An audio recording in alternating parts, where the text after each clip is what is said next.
en una edición más de Conversando con Orfe, edición 178. Por supuesto, felicidades a todos los maestros. Hoy tenemos un invitadazo y un maestrazo. La verdad es que Alejandro Gutiérrez Muñoz, bueno, pues doctor, obviamente, abogado, y tiene todas las credenciales, tiene todos los posgrados. Es obviamente, actualmente trabaja en su propia firma, Gutiérrez y Gutiérrez. Y bueno, pues también tiene, bueno, todo el tema de capacitación y todo el tema académico, porque actualmente es rector del Instituto Nacional Especializado en Ciencias Jurídicas. Así que hablar del doctor, que también fue mi maestro ahí en la Universidad Panamericana, lo cual me siento muy honrado. Y además hemos tenido una buena amistad a lo largo de estos años. Así que yo le agradezco muchísimo a Alejandro, pues al doctor Alejandro Gutiérrez, que esté aquí con nosotros para hablarnos de este tema. Por supuesto, bueno, pues obviamente maestro, doctor, todos los estudios, capacitador, autor, en fin, son demasiados, demasiado temas de currículum para, no para perder el tiempo, sino para mejor ganarlo escuchándolo y aprendiéndole en este, bueno, pues este tema de juicio de amparo, de, pues, que quisimos ver cómo podíamos entender los efectos de la suspensión en el juicio de amparo, en virtud de que, bueno, la reforma a la ley de amparo, pues quedó aprobada con efectos generales recientemente por el Congreso de la Unión. O sea, es decir, cómo, y también tendríamos que preguntarle al doctor Alejandro Gutiérrez, pues cómo se pudiera distinguir la procedencia de este juicio de amparo contra normas fiscales, en fin, todo eso, ¿quién mejor que él para explicarnos esto eh, como nuestro gran invitado? Así que muchísimas gracias, querido Alejandro, por haber aceptado muy generosamente la invitación que te hacemos aquí a Conversando con Orfe. Obviamente estamos conectados en todas las plataformas. Gracias a todos los que se incorporaron con nosotros y gracias. Nos sentimos muy distinguidos y muy privilegiados de escucharte el día de hoy, Día del Maestro. Y qué mejor que tú que estar el Día del Maestro aquí con nosotros. La verdad, maestro de muchos. Y bueno, y que lo vive intensamente todo este tema de cátedra, de capacitación, de escuela, de rectoría, también pues obviamente a nivel profesional. Gracias, mi querido Alex, por haber estado, bueno, pues por estar aquí con nosotros. A ver, explícanos todo esto a los de pie para ver cómo entendemos todos estos cambios y qué mejor que, bueno, juicio de amparo. Mi querido doctor, gracias. Bienvenido aquí en Conversando con Orfe.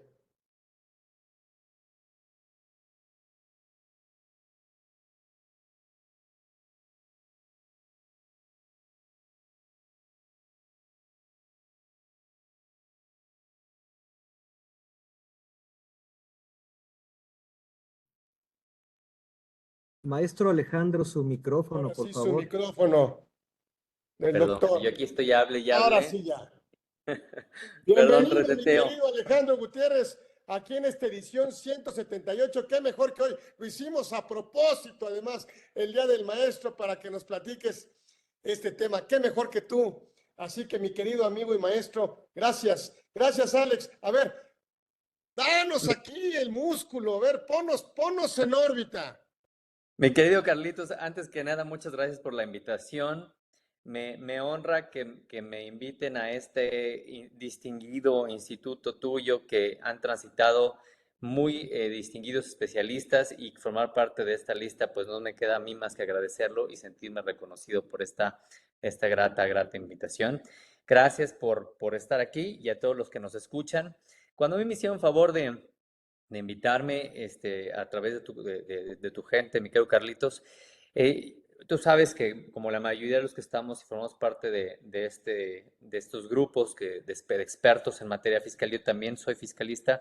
Sin embargo, veo a tan distinguidos expositores en la materia tributaria que yo dije, bueno, seguir hablando de lo que unos saben hasta más que yo, sin duda muchos más que yo. Entonces yo dije, bueno, pues déjenme entonces participar desde la óptica de juicio y de amparo. No todos los que te seguimos y formamos parte de tus grupos somos expertos en la materia.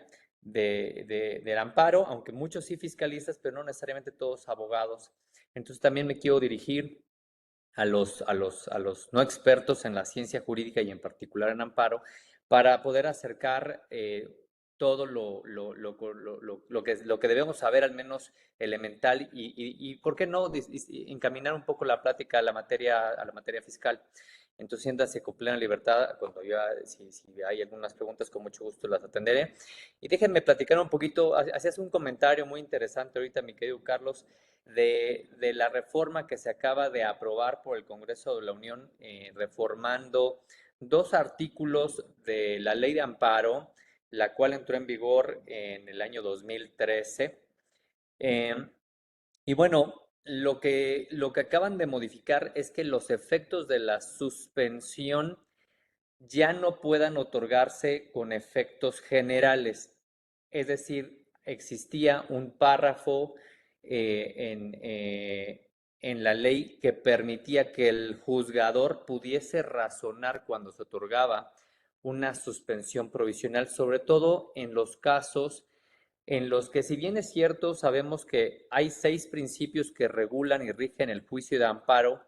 Uno de ellos lo es conocido como la fórmula Otero o como la relatividad de las sentencias, cuyos efectos son justamente que el fallo protector al quejoso, en caso que se otorgue, por supuesto, únicamente es a quien promovió el juicio de amparo, es decir, a los quejosos nada más y no a todo el mundo. Sin embargo, se ha ido abriendo desde la 10ª época de la Corte, se ha ido abriendo 2010, 2011, empezó a abrirse los criterios por parte de la Suprema Corte de Justicia de la Nación, y han analizado cuando se ejercitan derechos colectivos y derechos de terceros, no solamente a quienes promueven el juicio de amparo, sino eh, en ejercicio de derechos colectivos e intereses difusos, que los efectos de la suspensión sean para efectos de toda persona, que también se le conoce como unos efectos erga omnes.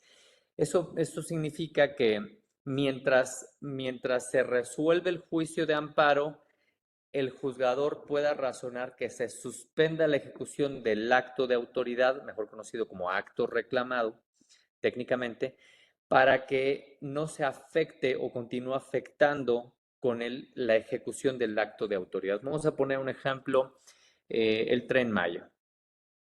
Cuestiones ambientales, donde, si bien es cierto, no es en ejercicio de un interés jurídico, sino en ejercicio de un interés, de un derecho legítimo, interés legítimo, que esa sutil diferencia parece que son pues casi lo mismo con diferentes términos, y no es una cuestión de semántica, sino es una cuestión mucho más profunda, porque uno de los 6 principios que ya hemos mencionado que regulan el juicio de amparo, otro también lo es el agravio personal y directo. Sin embargo, cuando se ejercitan los derechos colectivos o intereses difusos en derechos de la colectividad, no hay un agravio personal y directo, sino hay un agravio indirecto. Y se ha abierto desde la 10ª época, desde antes ya existía, no es un tema nuevo, pero para juicio de amparo, para efectos de suspensión, se razonó desde la Corte y se dijo, no, es que, porque además así lo prevé la ley de amparo, es que cuando el juzgador así lo razone, puede otorgar efectos de suspensión generales, no nada más para los quejosos, no nada más para los justiciables que ejercieron este derecho subjetivo a través de este medio de control de la Constitución, destinado en particular para los gobernados. Entonces, déjame empezar un poquito más. Voy a ir por el paso 1, ¿no? Porque siempre atendí una de las cuestiones que nos hiciste favor de puntualizar. Pero déjame decir, señalar estos principios, para quiénes son, qué se puede atacar, distinguir entre amparo directo y indirecto, amparo contra normas fiscales, cuando es heteroaplicativo, autoaplicativo, para dar un contexto más general a todos toda nuestra audiencia. El juicio de amparo es un medio de control de la Constitución hoy en día, como ya lo decía, pero fue creado desde muchos años, es decir, 1842 es el año en el que se inventó y no era un medio de defensa a nivel federal como hoy en día lo es, sino se creó en un estado, la República en particular, en el estado de Yucatán, y con don Manuel Crescencio Rejón. Claro que años después y justo con la intervención de Mariano Otero, cuando se convierte en diputados federales, lo proponen en el ámbito federal y esta instancia constitucional data del juicio antepasado y es mucho más antiguo, es decir, como 90 años antes del juicio de nulidad y antes inclusive de la creación del Tribunal Fiscal de la Federación.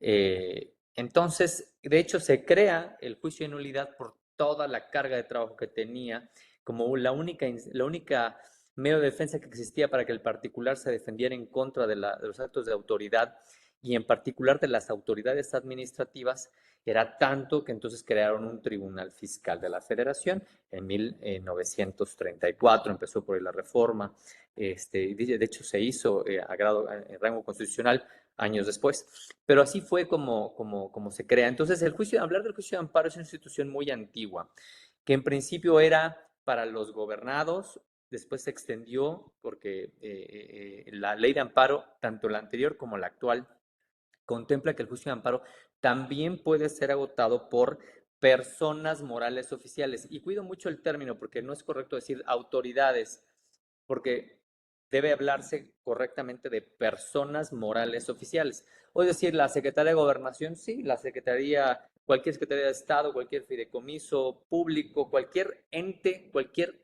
persona moral oficial podría promover un juicio de amparo, sí. ¿Cuándo? Dice la ley de amparo, cuando se afecte por otro acto de autoridad su esfera patrimonial. Entonces, por eso es que es importante precisar que no nada más es un medio de control para los gobernados, sino también inclusive para personas morales oficiales. Y cuando digo gobernados, no debe entenderse nada más personas físicas, sino toda la amplia gama de personas morales que nos precisa el artículo 25 del Código Civil Federal y, por supuesto, de las entidades federativas. Por ejemplo, también de la Ciudad de México, el Código Civil, el mismo precepto legal, el artículo 25, también nos narra un catálogo de fracciones que nos ayuda a identificar qué se entiende por personas morales y no nada más son aquellas que se crean ante fedatarios públicos como los corredores y los notarios. Entonces, mucho más amplio. Habiendo dicho eso, entonces sabemos que el juicio de amparo puede ser promovido por particulares, sean ilegales, sean no nacionales, no tengan una condición migratoria reconocida, no importa, sea un privado de la libertad, no importa. El juicio de amparo es para toda persona en territorio nacional, tanto física como moral. Y para algunas personas morales oficiales también. ¿Qué se puede impugnar en el juicio de amparo? Cualquier acto de autoridad, es decir, pero no solo de autoridades. ¿Y qué es autoridad? Bueno, autoridad nos dice la Real Academia de Lengua Española que autoridad es quien tiene y goza de poder de imperio. Entonces, partiendo desde allí, no debe entenderse que cualquier servidor público es autoridad. Para juicio de amparo, no cualquier servidor público es autoridad responsable, sino lo es aquel servidor público o aquel figura de poder de imperio que ejercite alguna atribución legal prevista en un reglamento, en una ley. De lo contrario, no se puede considerar como un acto de una autoridad responsable para efectos de juicio y de amparo. Pero no nada más estas, sino también puede, una de las cosas innovadoras de la ley de amparo vigente, que data del 2013, como ya se ha referido, es que también procede el juicio de amparo en contra de particulares cuando realicen actos como si se tratasen de autoridades. Entonces tenemos casos donde de repente no sabes qué autoridad pudo haber embargado, congelado, asegurado, cualquier tipo de secuestro de bienes que prevé la legislación, inclusive civil. Pudo haber ordenado la inmovilización de los recursos de la cuenta bancaria Y lo primero que se pensaba antes era pues, promover un juicio de amparo en contra de la Comisión Nacional Bancaria de Valores a través de sus vicepresidencias A y B. No, hoy en día, a partir del 2013, tiene que citarse como autoridad responsable a los bancos, directamente Bancomer, directamente Banco Nacional del Norte, cualquier banco de entrada, aunque son sociedades anónimas por su naturaleza, eso no significa que no pueda citárseles como autoridades responsables.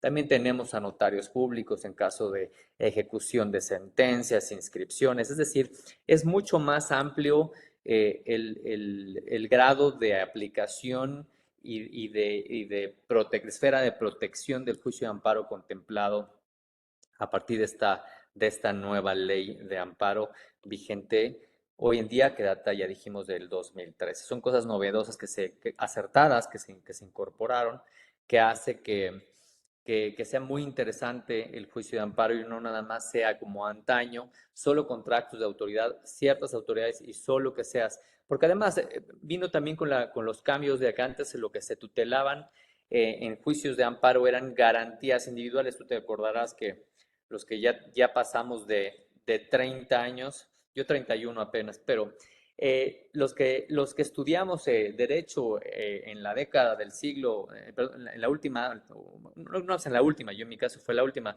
del siglo pasado, pero todos los que estudiamos derecho en los 90s, 80s, 70s, 60s, ya muy más atrás porque tal vez ya no están en ejercicio de la profesión, pero lo que estudiábamos eran garantías individuales y lo que se debatía era, ¿y qué es un individuo?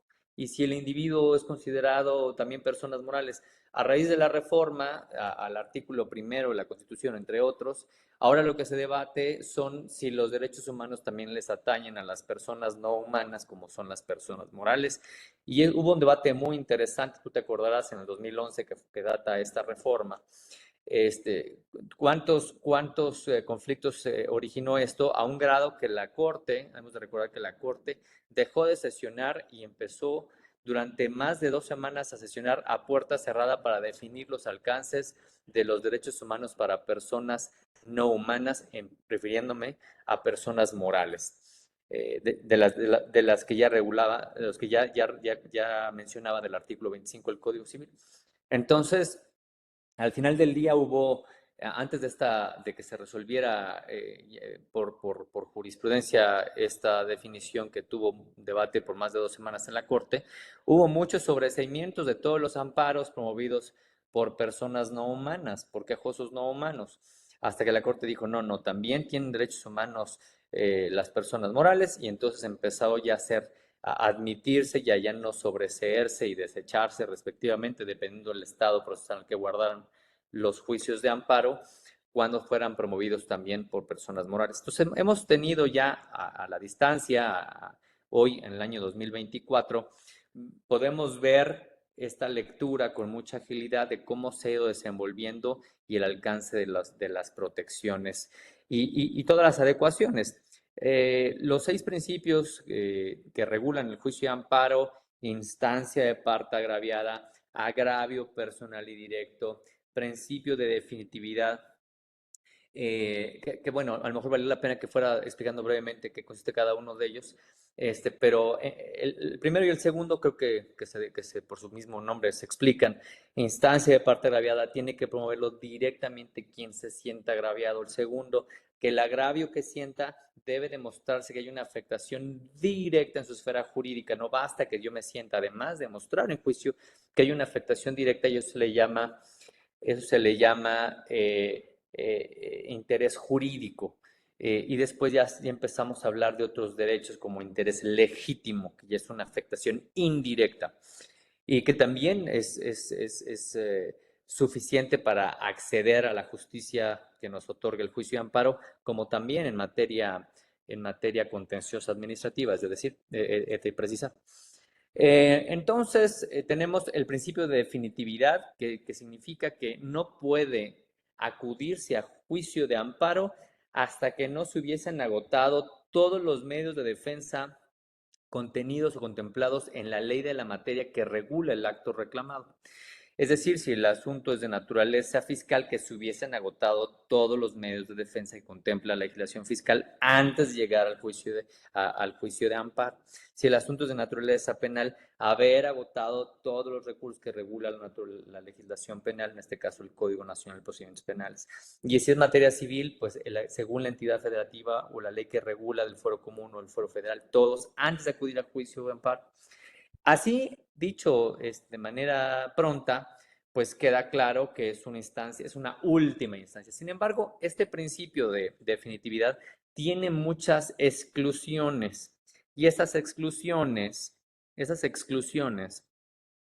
es lo que pone un ritmo sabroso, decir, bueno, es que también lo puedes impugnar en juicio de amparo. Por ejemplo, los que nos dedicamos a la defensa fiscal sabemos, y siempre que llega un asunto, analizamos, bueno, lo impugnamos en vía recurso de revocación, lo impugnamos en juicio de nulidad o contencioso administrativo federal, nos vamos al juicio de amparo, y sin caso que fuera el juicio de amparo, pues un juicio de amparo indirecto, y eso nos lleva a diferentes caminos, diferentes tiempos y diferentes consecuencias jurídicas, porque así como el recurso, cuando se agota el recurso administrativo, el recurso de revocación, sabemos que de entrada no tenemos que garantizar el interés fiscal, y en el juicio de nulidad sí, salvo que estemos en un caso exclusivo de fondo, que ahí sí no se requiere la suspensión, pero en el juicio de amparo sí se requiere otorgar una garantía y ver cuáles son las formas de garantizar, porque ya está claro los criterios que para juicio de nulidad,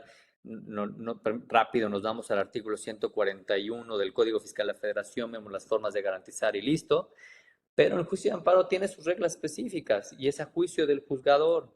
Está muy interesante la realidad, cuándo votarse y cuándo no. Y una de las causales de exclusión al principio de definitividad en materia contenciosa administrativa lo es que el medio de defensa ordinario, en este caso el juicio de nulidad, señale mayores requisitos o exija mayores requisitos la legislación para otorgar la suspensión que lo que exigiría la ley de amparo. Pero no nada más eso, sino también se va al tiempo. Que el medio ordinario dilate más tiempo en otorgar la suspensión que lo otorgaría el juicio de amparo. Y por ahí se fue los criterios jurisprudenciales ya recientes, porque eso ya se había estudiado antes y han dicho que no había más tiempo, aunque yo pienso que sí, porque el juzgador de amparo debe otorgar la suspensión en 24 horas, mientras que la suspensión provisional ya sabemos que no lo otorgan rápido en tiempo, se tardan mucho hasta en acordar el Tribunal Fiscal debido a la carga de trabajo enorme que tienen. Pero la legislación de la materia habla de un día y no es lo mismo 24 horas que un día, porque en 24 horas empieza a contarse de momento a momento en horas y el día no. Entonces, si vamos muy rigurosamente, pues sí, la ley de la materia dilata más tiempo. Pero ya el último criterio jurisprudencial aplicables que dice que exige mayores requisitos que la ley de amparo, entonces ella exclusiona el principio de definitividad. Entonces, hoy en día es muy rico analizar cada caso, si se promueve vía juicio de nulidad, vía recurso de revocación o vía juicio de amparo, en atención a las prontitudes, a las causas específicas de lo que se está alegando, a las suspensiones, al domicilio fiscal, a la jurisdicción que le atañe en razón del domicilio fiscal al contribuyente. Es decir, todo eso es muy interesante, o agotarlo en la vía de juicio en línea. Es decir, son cosas muy interesantes, pero tenemos ahorita la carta de juicio de amparo, que es lo que nos da en la materia contenciosa administrativa y en particular fiscal la posibilidad de agotarlo sin necesidad de agotar los demás medios de defensa ordinarios. Otro de los principios que regula el juicio de amparo, regresando al punto de partida, también lo es el principio de estricto derecho. El principio de estricto derecho nos dice que se va a estudiar si se le concede o no el amparo al quejoso en atención primero a cómo se demostró el acto de autoridad, cómo fue probado, pero también en atención a la argumentación esgrimida, vertida en sus conceptos de violación, de tal suerte que, y en particular en la materia administrativa, que no hay suplencia de la eficiencia de la queja como en otras materias, o en atención a la naturaleza del quejoso. aquí, aunque el juzgador advierta que el acto de autoridad que se está impugnando es a todas luces ilegal, no debiera conceder el amparo si su argumentación es deficiente, si le falta técnica, si no fue atinado en su planteamiento o inclusive en las deficiencias de su argumentación, de su exposición. De ahí que sea, para los que litigan en la materia o postulan en la materia contencioso-administrativa, ser verdaderamente expertos en la narrativa escrita, porque sigue siendo un medio de defensa escrito, y que requiere de habilidades en la narración, a veces por no saber exponer y convencer argumentativamente por escrito en los conceptos de violación que se esgriman, pues a eso nos puede llevar a un fallo no protector, a un fallo no protector. O ante la vagueza en los argumentos, que el juzgador los califique como inoperantes los conceptos de violación y eso nos lleve, por supuesto, a una negativa protectora, a un fallo definitivo no favorable. Otro principio que regula el juicio de amparo lo es también el principio de prosecución judicial. Este principio de prosecución judicial dice que no debe dejarse de substanciarse el juicio de amparo hasta, no basta con el dictado de la sentencia, sino que este principio continúe con la ejecución y cumplimiento del fallo. Antes las figuras de caducidad en la instancia se daban a raíz de este planteamiento y análisis del principio de prosecución judicial. Se eliminó la caducidad en la instancia de la ley de amparo y entonces ya es una observancia oficiosa del juzgador, no solo el dictado del fallo, sino velar que se cumplimente el fallo en protector al justiciable en todos sus términos sin que se pueda alegar una caducidad en la instancia. Y tenemos también, bueno, esos principios que nos datan los parámetros y las reglas bajo cuales debe comportarse la substanciación del juicio y empieza a definirse si se tendrá un fallo favorable, complicado, la posibilidad de ampliar la demanda de amparo y las causales de ampliación, curiosamente, son semejantes a los que regula el artículo 17 de la Ley Federal del Procedimiento Contencioso Administrativo, nada más que ahí lo pone mucho más complicado, creo yo, la ley que regula el juicio de nulidad, y mucho más claro en la ley de amparo. Dos casos: que se advierta la existencia de una autoridad responsable nueva o desconocida por el quejoso, o la existencia de un nuevo acto reclamado o un acto reclamado desconocido por el quejoso, y se da la posibilidad de ampliar la demanda de amparo. Nada más que aquí, a diferencia del juicio de nulidad, no está limitada a una sola ocasión, sino no tiene límite. Puede ampliarse un número indefinido de veces la demanda de amparo indirecto. Y eso se da cuando las autoridades rinden su informe. El informe existen dos tipos de informe. Cuando se trata del cuaderno principal, es el informe justificado y la autoridad no es como en la materia contenciosa administrativa, una contestación de demanda, porque inclusive si la autoridad en el juicio de nulidad no contesta la demanda, se tiene por contestado en sentido afirmativo los hechos que le atribuyen y violaciones que le atribuyen directamente a la autoridad. En el juicio de amparo eso no ocurre. Por eso es que no se le llama también, es una de las diferencias también porque no se le llama contestación de demanda y son las razones por la cual al quejoso no se le llama actor, sino quejoso. Cuando las autoridades rinden el informe justificado, tratan de explicar, por eso se llama justificar, de justificar argumentativamente por qué emitieron ese acto de autoridad. Sí, señoría, sí tengo una orden de aprehensión, sí le embargué sus cuentas bancarias, sí, efectivamente, sí giré una orden de visita domiciliaria, pero está pegado a derecho, pero se cumplen los lineamientos y las exigencias normativas para que yo pueda válidamente emitir ese acto de autoridad. Entonces, es el efecto.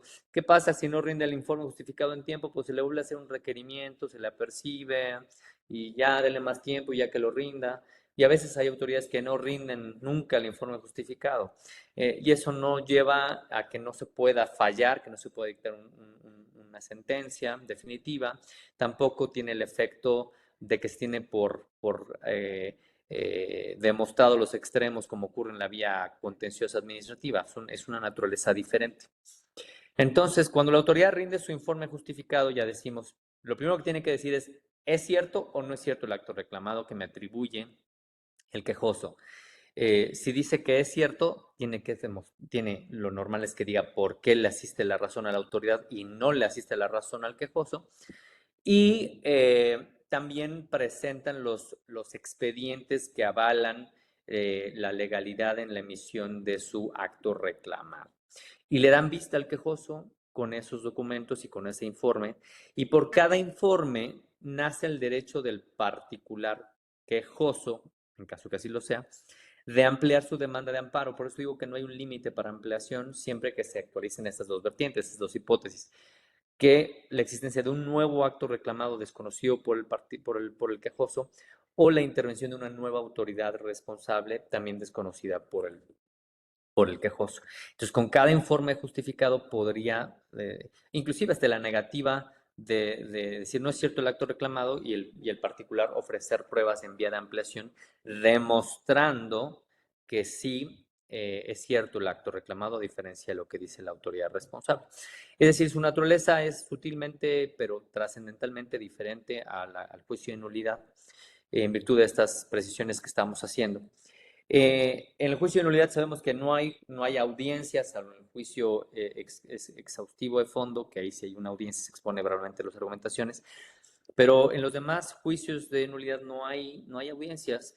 En la vía tradicional, en la vía sumaria, en la vía en línea, no hay audiencias, pero sí hay audiencia en juicio de amparo indirecto y audiencia constitucional, y en realidad es el momento correcto, idóneo, para ofrecer pruebas y alegatos, a excepción de tres pruebas que ahora voy a comentar, que deben anunciarse al menos 5 días antes de la celebración de la audiencia constitucional, y esto es la testimonial, la inspeccional y la pericial. Son las 3 pruebas que deben anunciarse que se ofrecerán en la audiencia. Es decir, el anuncio no le quita la obligación procesal al oferente a que en la audiencia condicional se formule abiertamente y formalmente el ofrecimiento de esas pruebas con su forma de desahogo correspondientes en atención a la naturaleza de la prueba. Todas las demás pruebas pueden ofrecerse en la audiencia constitucional. De hecho, el juicio de amparo es un juicio, el único medio de defensa que se tiene de buena fe. No tiene que presentarse pruebas. De hecho, si vemos los requisitos de la demanda de amparo, tanto directo como indirecto, no establece un requisito de la demanda, un capítulo de pruebas. Claro, debe acreditarse la personalidad con la que se está ostentando el quejoso, pero eso no es una prueba. Las pruebas en juicio, que son tendientes a demostrar los hechos, en este caso, el juicio de amparo, dijimos, es por la violación a derechos humanos, pues por los hechos donde se demuestra, donde se acredita la violación a los derechos humanos. Entonces, por eso digo que es un juicio de buena fe. La autoridad te otorga la suspensión inclusive en 24 horas sin necesidad de ofrecer ningún medio de prueba. Por regla general no se exigen, por eso no es un requisito de la demanda de amparo presentar pruebas. Claro, si yo alego, por ejemplo, si yo promuevo un juicio de amparo en contra de una orden de aprehensión, no tengo que ofrecer ninguna prueba para que me concedan la suspensión. ¿Se ve? Claro, si estoy argumentando por un caso justo opuesto, contrario, una violación al derecho de petición, sí necesito demostrar que ejercí ese derecho, evidentemente. Aunque el acto reclamado, en su naturaleza, es un acto omisivo. El transcurso de la autoridad, del tiempo por la autoridad y ante la omisión de la respuesta formulada en una autoridad administrativa en ejercicio del derecho humano tutelado por el artículo 8 constitucional, nos lleva como consecuencia que acredite el acto reclamado omisivo y por ende la violación al derecho humano que consagra dicho precepto. Entonces, pero en principio no requiere, que es el punto que estoy tratando de sostener en esta argumentación, no se debe demostrar, no se debe ofrecer pruebas para la admisión de la demanda de amparo, inclusive para el otorgamiento de suspensiones. Eh, en la vía de demanda de amparo, en la vía de juicio de amparo indirecto, perdón, en la vía de juicio de amparo indirecto, hay un incidente de suspensión que puede o no agotarse, se substancia por cuerda separada al juicio en lo principal. Y este incidente es a través de medidas cautelares que pueden distinguirse de dos tipos: suspensivas y con efectos positivos. Eh, y bueno, pues hay como en el juicio de amparo partes que en realidad no es que el juicio de amparo las haya copiado del juicio de nulidad, sino al revés, que el juicio de nulidad las copió del juicio de amparo porque es más antiguo, como ya lo hemos señalado. Y bueno, también en la instancia suspensiva o en el incidente de suspensión, también hay una audiencia, formalmente una audiencia incidental para otorgar o negar la suspensión definitiva. También tenemos una figura diferente a como ocurre en el juicio de nulidad, que se da por el otorgamiento de una suspensión de plano. El término de plano significa sin mayor trámite, eso significa. Y eso se da, y de hecho el juzgador está obligado a otorgar la suspensión, inclusive aunque el particular no lo hubiese solicitado, porque si no la ley de amparo contempla como una conducta delictiva. La ley de amparo tiene un capítulo de tipos penales de los que pueden cometer los quejosos, las autoridades responsables y por supuesto también los juzgadores.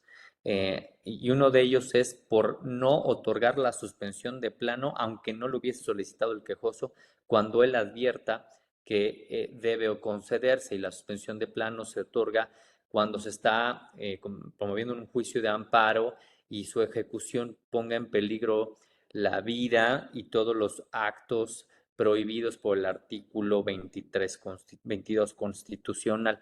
Entonces, 23 constitucional, entonces debe otorgarse la suspensión de plano en esos casos, independientemente y ajeno que el quejoso no hubiese solicitado, es más, ni siquiera hubiese cumplido todos los requisitos. Debe el juzgador otorgar la suspensión, y eso es algo que no se da, por ejemplo, en materia contenciosa administrativa, que se da en la materia de juicio de amparo.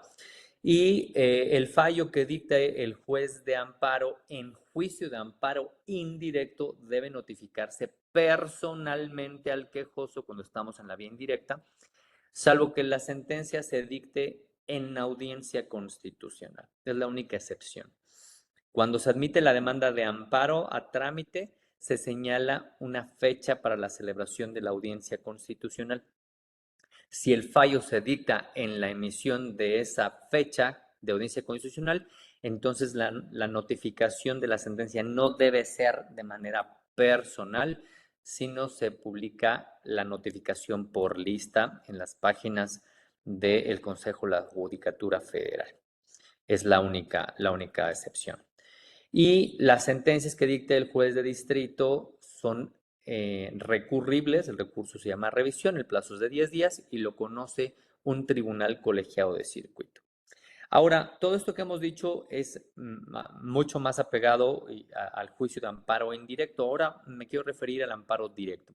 El amparo directo, por exclusión, solo procede contra sentencias definitivas, laudos definitivos, que los laudos definitivos son las sentencias que dictan las autoridades arbitrales, pero se llaman laudo y no se llama sentencia, como las juntas de conciliación y arbitraje, el Tribunal Federal de Conciliación y Arbitraje, se refiere mucho más a materia del trabajo. Ya con la reforma a la materia laboral, ya dictarán, ya las autoridades arbitrales, como las juntas que estamos precisando, tenderán a algunos años, unos muy buenos años a futuro, a desaparecer, y ya se seguirá los juzgadores, las instancias, los centros de justicia en materia laboral que ya forman parte del Poder Judicial de la Federación. Pero tiene tantos cientos o tal vez miles, cientos de miles de expedientes en suma las juntas, tanto locales como federales, que tardarán muchos años. Yo no creo que menos de 10 años en terminarse de substanciar. Yo me iría más a un plazo más cercano a los 20 años para poder hablar de esa extinción. Entonces dijimos que el juicio de amparo directo procede contra sentencias definitivas, laudos definitivos y resoluciones definitivas que pongan fin al juicio. ¿Y cuáles son las resoluciones definitivas que ponen fin al juicio? Que evidentemente no son sentencias. Bueno, pues por ejemplo, los sobreseimientos de los juicios no dirimen la litis, luego entonces no son sentencias, pero sí ponen fin al juicio. Entonces, aquellas resoluciones definitivas que ponen fin al juicio, como lo pueden ser los sobreseimientos, también son impugnables en amparo directo y en atención al principio de definitividad tienen que ser en última instancia. Es decir, si es una materia que admite el recurso de apelación, pues entonces la sentencia que se verá objeto de estudio en amparo directo será la de segunda instancia de apelación. Si no hay una segunda instancia, si es un procedimiento uniinstancial como ocurre en el juicio de nulidad, entonces no existe el recurso de apelación en la vía contenciosa administrativa. Entonces el amparo directo se agota en contra de esa sentencia definitiva. Entonces, ahí vemos la clara distinción. Cuando no es amparo directo, entonces por exclusión siempre es amparo indirecto. Si queremos agotar un juicio de amparo en contra de una reforma, una ley, por ejemplo, la reforma de las AFORES, de la ley de las AFORES, entonces ya sabemos prontamente, como no estamos en presencia de una sentencia definitiva, pues ya sabemos que es en la vía de instancia de amparo indirecto. Entonces, así fácil con estas palabras claves podemos distinguir entre la procedencia de un amparo indirecto de un amparo directo.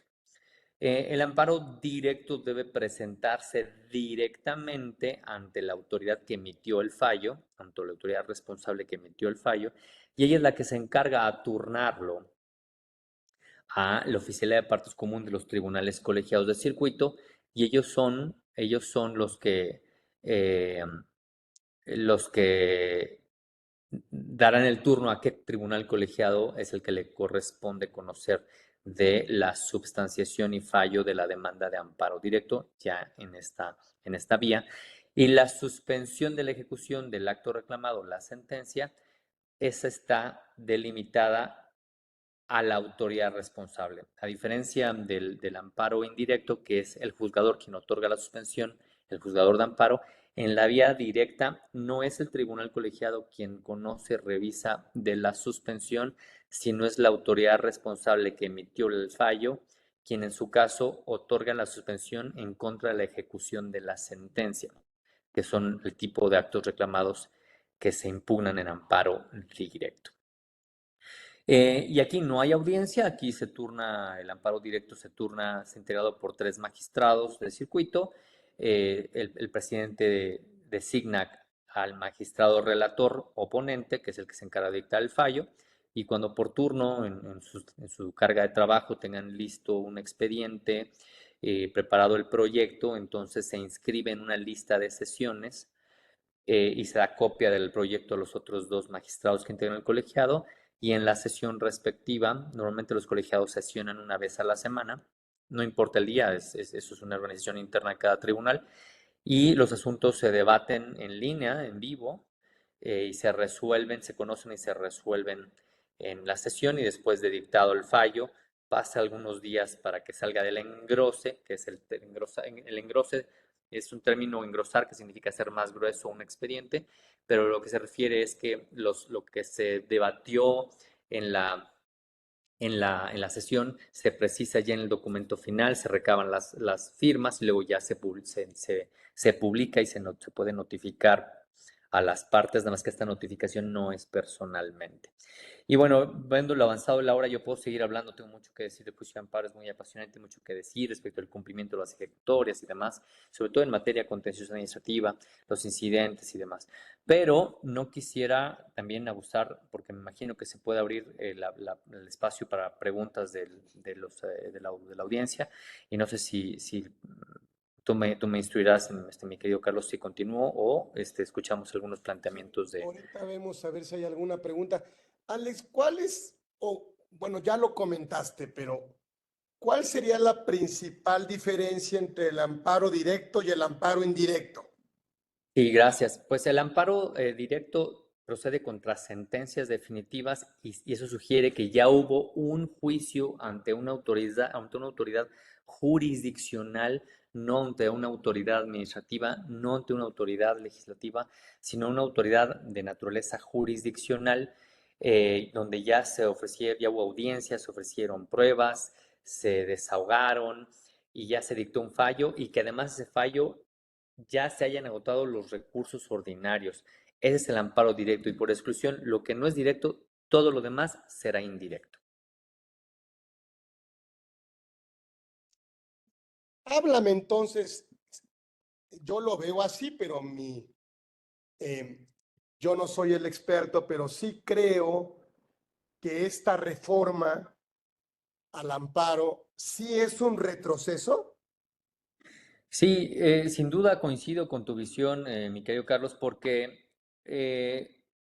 no permitir que el juzgador pueda conceder la suspensión cuando hay una afectación tal que cuando llega el tiempo que le toma al juzgador llegar al fallo, que a veces, de acuerdo a la complejidad de los casos, pueden ser años a partir de que se admite la demanda de amparo, ya el otorgamiento del fallo protector ya no podría restituirse de los derechos humanos violados. Vamos a pensar el ejemplo de la salud pública o el ejemplo del medio ambiente. Ya se consumó y aunque se demostró en el amparo y el fallo del juez protector lo declaró inconstitucional el acto de autoridad, ya no se puede cumplimentar el fallo y ni restituir del goce de los derechos humanos a los quejosos porque no se pudo otorgar la suspensión de esa naturaleza. Esa es la principal afectación y si podemos eso llamar un retroceso, sin duda lo es, porque en lugar de ser, de ver cómo ampliar los derechos de los gobernados y tutelar los derechos humanos que se están cuestionando en el juicio de amparo, que además debe decirse que hay dos argumentos de manera teórica que recoge la ley de amparo, que es la apariencia del buen derecho, pero también el peligro en la demora del otorgamiento de la medida suspensiva. Eso significa que el juzgador debe analizar todas esas beneficios que traería el otorgamiento de la suspensión con esos efectos que con esta reforma ya no podría otorgarse.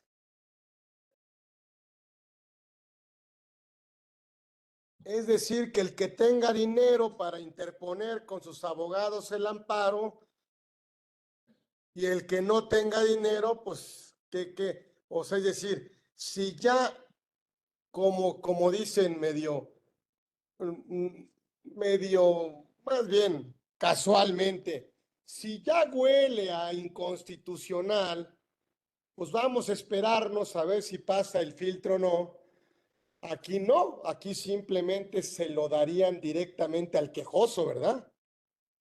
Efectivamente, de hecho, ese es uno de los argumentos que se sostuvo curiosamente por la bancada que propuso esta reforma en retroceso. Sus argumentos eran justo ese, y de hecho quiero citar a quien lo dijo, formó parte del Poder Judicial de la Federación y decía, bueno, es que solamente se les puede otorgar la suspensión a aquellos que tienen dinero de contratar despachos. Y yo digo, bueno, es que modificar la ley sugiere justamente lo contrario a lo que se está proponiendo, porque si se le otorgaría la suspensión a toda persona, inclusive los que no promovieron la demanda de amparo en su beneficio, quitarlo se está fortaleciendo y subrayando esa distinción de que solamente obtendrían la suspensión los que promovieran el juicio de amparo y no así los que no tengan el acceso y los recursos para promover ese medio de defensa. Entonces es un doble discurso que es contradictorio lo que se argumenta con lo que se está proponiendo. Tiene el efecto justamente contrario y adverso. Alex, ¿sí va a pasar sobre la Suprema Corte esta reforma? Sin duda, la Corte será, pero nada más que hay que decir que lo dijeron, la bancada de lo ahora oposición que votaron en contra de esta reforma al no tener mayoría en el Congreso, se aprobó no obstante su votación en contra, pero a través de la acción de inconstitucionalidad que prevé que los partidos políticos, entre otros muchos entes públicos que pueden agotar esta figura tutelada en el artículo 105 constitucional, quien represente el 33% del Congreso, que en este caso se colma este requisito, puede agotar esta acción de inconstitucionalidad y será la Suprema Corte de Justicia de la Nación quien resuelva si esto es constitucional o no.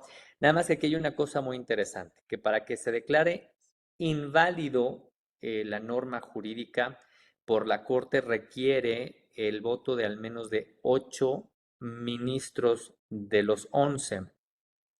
Hay que recordar que en este próximo diciembre sale uno de los ya antiguos, que duran 15 años en su cargo, uno de los ya antiguos ministros, y no será sino el nuevo presidente de la República o la nueva presidenta de la República quien nombre a ese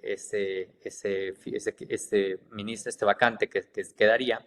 Y si nombra uno a modo, pues entonces ya no se alcanzarían los 7 votos, los 8 votos requeridos, se quedarían con 7 y ya no sería suficiente para declarar inconstitucional esta ni ninguna otra reforma legal que sea inconstitucional. Ay, a ver, y ya para terminar, mi querido maestro, ¿qué seguiría en este tema de amparo? ¿Cómo qué recomendarías tú con tu experiencia para de alguna manera enriquecerlo o perfeccionarlo? Híjole, me haces una pregunta bien difícil de contestar, pero no porque no sea perfectible el medio juicio de amparo, en el medio de control, juicio de amparo, es perfectible. Pero hoy me gustaría mucho más atender a una cuestión más peligrosa, que es que la autonomía de los juzgadores deje de tenerse como hasta hoy en día se tiene. Sin duda jueces y magistrados valientes que resuelven a su compromiso, a su carrera jurisdiccional, porque para ser juez de distrito, juez de amparo, como magistrado, se requiere de una carrera judicial impecable, pero de un gran conocimiento, y que ahora se modifique a como el pueblo quiera que sea quien sea juez. Yo pienso que ahí es donde está realmente el pilar medular, que el juicio de amparo siga sirviendo como hasta hoy para invalidar actos de autoridad que violen derechos humanos. Si están jueces a modo, muy difícilmente se van a declarar inconstitucionales y violatorios de derechos humanos actos de autoridades administrativas y de todo tipo, jurisdiccionales, legislativas y autónomas.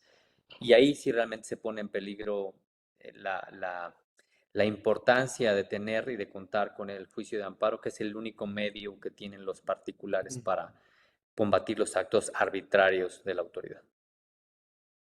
Ay, qué agasajo. Oye, de volada, qué bárbaro. Ya se nos fue. Humbertito, tenemos ahí un reconocimiento, pero pues ya de muchos de los que tiene allí, obviamente en su institución.